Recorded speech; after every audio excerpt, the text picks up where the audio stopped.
और वाकई में माताओं को सीख लेने की आवश्यकता है। माता वृंदा से राक्षस पत्नी है, लेकिन पतिव्रत धर्म इतना उच्च है कि पति राक्षस है, लेकिन फिर भी देवता उनको नहीं हरा पा रहे हैं। इसलिए माताओं को भी सदैव पतिव्रता धर्म का पालन करना चाहिए। अब पतिव्रत धर्म का पालन करने के लिए कोई पहाड़ तोड़ने की आवश्यकता नहीं है, मात्र 3 बातों का ध्यान रखना है। यहां पर बैठी माताएं ध्यान से सुनना, सिर्फ 3 बातों का ध्यान अगर आपने अपने जीवन में रख लिया, आपका पतिव्रत धर्म कभी खंडित नहीं होगा। पहला नियम, माताओं को कभी भी अपने मांग का सिंदूर जो आपके पति ने भरा है वो कभी किसी पर पुरुष को नहीं दिखाना चाहिए। इससे आपका पतिव्रत धर्म खंडित होता है। इसीलिए बुजुर्ग जो माताएं हैं ना, वो दाढ़ी दाढ़ी तक घूंघट रखती थी। अब सारी देवियों की हालत देख लो, टीलियों के ऊपर ऊपर है, सबके कंधे तक भी आ जाएंगे। आजकल घूंघट को गुलामी समझ बैठे, लेकिन घूंघट कोई गुलामी नहीं है। घूंघट एक सुरक्षा की दीवार है जो हमेशा नारी को सुरक्षित रखती है।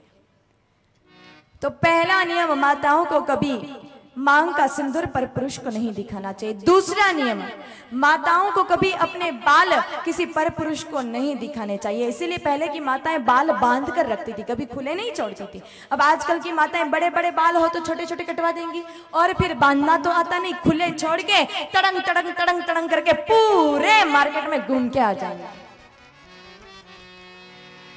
इससे भी आपका पतिव्रत धर्म खंडित होता है।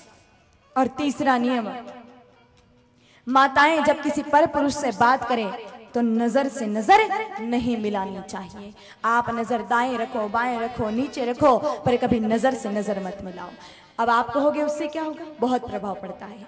अगर आपके हृदय में कोई कुभाव नहीं, लेकिन सामने वाले पुरुष के हृदय में कोई कुभाव है, आपने नजर से नजर मिला दी, तो उस पुरुष के हृदय का कुभाव नेत्रों के माध्यम से आपके हृदय तक पहुंच जाएगा। पढ़े लिखे लोग इसको भी नहीं मानेंगे, ये थोड़ी कुछ होता है, आंखों से थोड़ी कुछ ऐसा संप्रेषण हो सकता है। लेकिन अगर आप नहीं मानो तो मैं आपकी भाषा में आपको समझा दूं। यहाँ पर जितने भी लोग बैठे हैं, आप सबने आधार कार्ड तो बनवाए होंगे ना? बनवाए क्या सबने? हाँ या ना? जब कुछ पूछू ना तो हाँ कहना हो तो मुंडी ऐसे हिलाना, ना कहना हो तो मुंडी ऐसे हिलाना। क्योंकि आप ऐसे मुर्दों की तरह बैठे रहते हो तो मुझे बीच बीच में संदेह हो जाता है कि इस पूरी सभा में अकेली मैं जिंदा हूं, बाकी सब। इसलिए आप प्रमाण दीजिए कभी कभी कि हाँ हम बैठे हैं। तो सबने आधार कार्ड बनवाया कि नहीं बनवाया? बनवाया। आधार कार्ड जब बनवाया था तो आपका आई स्कैन किया था, आंखों का स्कैन किया था। क्यों किया? कुछ न कुछ किरणें निकलती हैं, इसलिए उसका स्कैन किया। अगर कुछ निकलता ही नहीं होता तो स्कैन काहे का करते? वो किरणें, वो वेव्स दिखती नहीं है पर वो होती है और उनका प्रभाव भी पड़ता है। इसलिए माताओं को कभी किसी पर पुरुष से नजर नहीं मिलानी चाहिए। अब एक घूंघट रख लो ना मेरी माताओं, तो न सिंदूर दिखेगा, न बाल दिखेंगे, न नजर से नजर मिलेंगी। पर आजकल की माताएं विचार करती है, अगर घूंघट रख लिया तो वो 2.5 घंटे ब्यूटी पार्लर में वेस्ट किया, उतना सुंदर मुखड़ा कौन देखे? वो भी फिर दिक्कत है।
इसलिए उन्होंने रोकर शिक्षा दी। वैसे जितने भी यहाँ पर भाई बैठे हैं ना, आप में से अपनी पत्नी के लिए कौन कौन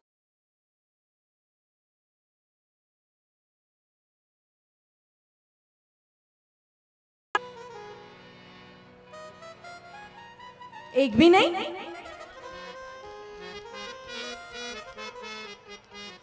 ये तो बड़ी गड़बड़ वाली बात होगी। रोए होंगे, ऐसी बात नहीं, एक दो तो हाथ खड़े कर रहे हैं, बाकी बहुत सारे रोए होंगे, पर डर लग रहा है। इतने सारे लोगों में कह दिया कि पत्नी के लिए रोया तो लोग बातें नहीं करेंगे, ओहो पत्नी के लिए रोता है ये तो। पर पत्नी के लिए रोना कोई बुरी बात नहीं। मर्यादा पुरुषोत्तम प्रभु श्री राम रो रहे हैं तो हम रोए, इसमें कौन सी बड़ी बात है। जो जो लोग नहीं रोए ना, आज कथा के बाद जब घर पे जाओ पत्नी को बिठाना और थोड़ा थोड़ा रोना, सब रोना। घर पे जाके सबसे पहला काम क्या करना है, पत्नी को सामने बिठा के रोना। और वैसे भी जितने भी मेरे यहाँ पर भाई बैठे हैं ना, ये सब के सब अगर तुकाराम जी जैसे हो जाए तो कोई दिक्कत आपके गृहस्थी की गाड़ी में आए नहीं। तुकाराम जी का नाम सुना होगा आपने, जानते हो क्या तुकाराम जी कौन थे? महाराष्ट्र में एक संत हुए, नाम था उनका तुकाराम जी। कहते हैं तुकाराम जी बहुत निर्मल स्वभाव के थे, बहुत निर्मल, बहुत भोले, एकदम शांत स्वभाव। पर तुकाराम जी जितने निर्मल, जितने भोले, जितने शांत, पत्नी उतनी कठोर कड़क स्वभाव की। एक बार पत्नी ने तुकाराम जी को कहा कि जाओ और अभी के अभी गन्ने के खेत में से गन्ने तोड़ के लेके आओ। अब पत्नी का आदेश सर आंखों पर, कहा ठीक है देवी जा रहा हूं। एक रस्सी दी, कहा इसमें गठरी बांध कर लेके आना। तुकाराम जी रस्सी को लेकर गए गन्ने के खेतों में और गन्ने तोड़ तोड़ के उस गठरी में जितने आ सकते थे, जितने बंध सकते थे, उतने बांधे और सिर पर तोप कर वापस घर पर आ रहे हैं। तुकाराम जी के स्वभाव से सारे लोग परिचित थे, सारे बच्चे परिचित थे। बीच में उनको कुछ बच्चे मिल गए और कहने लगे तुकाराम जी एक गन्ना तो माने भी दे दो। तुकाराम जी बहुत निर्मल स्वभाव के दे दिया। फिर थोड़ा आगे गए, फिर कुछ बच्चे मिले, कहा तुकाराम जी एक गन्ना तो माने भी दे दो, फिर दे दिया। बच्चे गन्ने मांगते गए, तुकाराम जी गन्ने देते रहे। हालत ये हुई कि जब तुकाराम जी घर पर गए मात्र एक गन्ना शेष बचा है। एक गन्ने के साथ जब पत्नी ने तुकाराम जी को देखा, पारा पहुंचा 7वें आसमान पर और कहने लगी तुकाराम जी की पत्नी, भेजा तो था पूरी गठरी बांध कर लेके आने को, लेकिन सिर्फ एक गन्ना लेके आए हो। खाते दिन में 3 बार हो, लेकिन काम एक भी ढंग से हो नहीं पाता है। अब एक गन्ना लाए हो, इसका क्या करूंगी मैं? क्रोध में तुकाराम जी की पत्नी ने तुकाराम जी के हाथ से गन्ना छीना और उनकी कमर पर दे मारा। अब विचार करो मेरे भाइयों, अगर माताएं इस तरह से आपको मारती, मार खाते क्या? यहाँ पर बेटा एक भी पुरुष मार नहीं खाता, जाता बाथरूम में कपड़े धोने का धोना लाता और पूरे गांव में दौड़ा दौड़ा कर मारता। लेकिन तुकाराम जी ने ऐसा कुछ नहीं किया। तुकाराम जी कहने लगे, वाह रे वाह देवी, तू कितनी अच्छी है, कितनी भोली है, कितनी प्यारी है, कितनी मस्त है। एक ही गन्ना बचा था ना, मैं तो रास्ते भर से यही विचार कर रहा था, तू खाएगी कि मैं खाऊंगा, तू खाएगी कि मैं खाऊंगा, तू खाएगी कि मैं खाऊंगा। पर तू तो इतनी दयालु कृपालु निकली कि उस गन्ने को मेरी कमर पर मार के 2 टुकड़े कर दिए। अब एक टुकड़ा तू खा ले, एक टुकड़ा मैं खा लेता हूँ, समस्या ही खत्म। अगर सारे पति ऐसे हो जाएं तो कोई दिक्कत आए ही नहीं।